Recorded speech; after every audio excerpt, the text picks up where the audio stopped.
Okay, this video is just going to be a really quick explanation of what we have here and how it works, and then we'll do a really quick test drive. So right now, we're just in the Start menu. This is just going to determine whether or not you have a BeamNG key. This is going to decide whether or not you're using a screen capture to show the model, or if you're going to use BeamNG Pi's in-game camera. You have another button here for free roam. Free roam will pretty much let you spawn another car. You can press tab to cycle between them. If you don't want to bother with all of that, you just want to get put inside of a scenario with everything ready for you. Then there's drop downs here with all the maps, and then the two vehicles that I've actually linked a camera to the body for. If you want traffic as well, we can also put traffic in. And then split vision policy is just determining what kind of model are you using from whatever Comma has made. Older versions of models that openpiloit has released, they're split, so there's a vision policy and a driving policy. Comma is moved on to something called super combo, which is just a single file that is responsible for everything.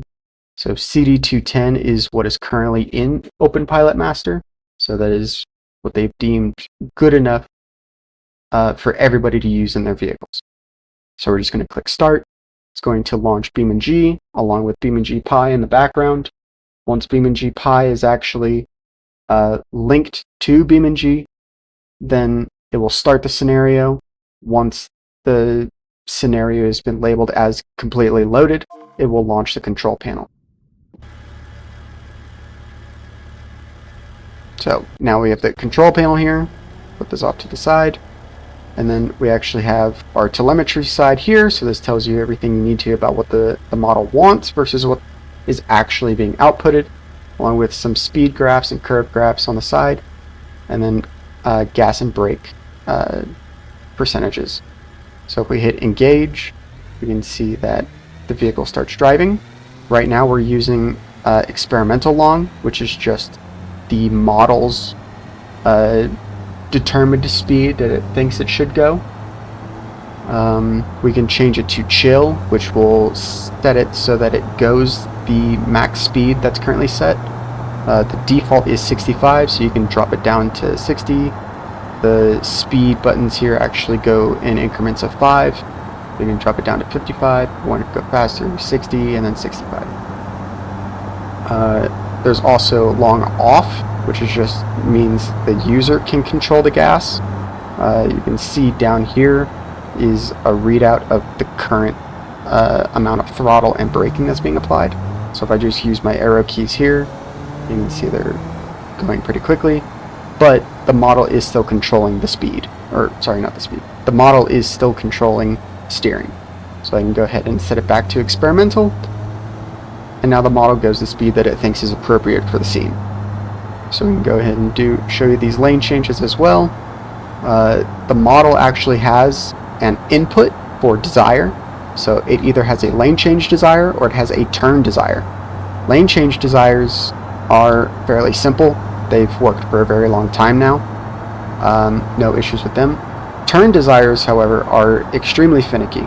So if you approach an intersection and you want to make a left turn and you click turn desire, the model's way of seeing where it should turn is way off. So it's a matter of timing it and hoping that it does exactly what you want it to do. You can see here the model is actually taking the turn too fast, and it has to slow down and correct itself to keep itself in the lane.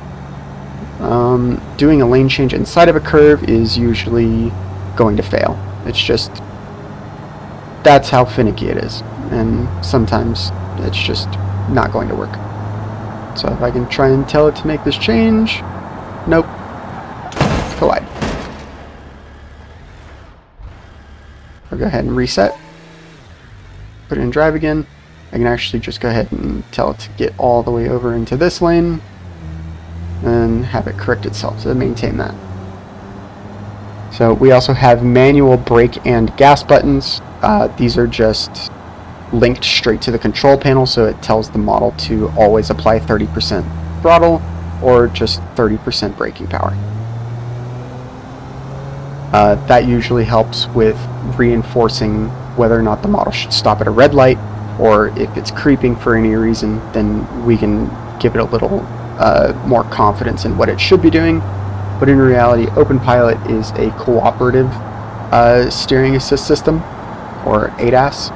So you can actually manipulate openpiloit in several ways, and the model will most likely follow whatever it thinks you want it to do.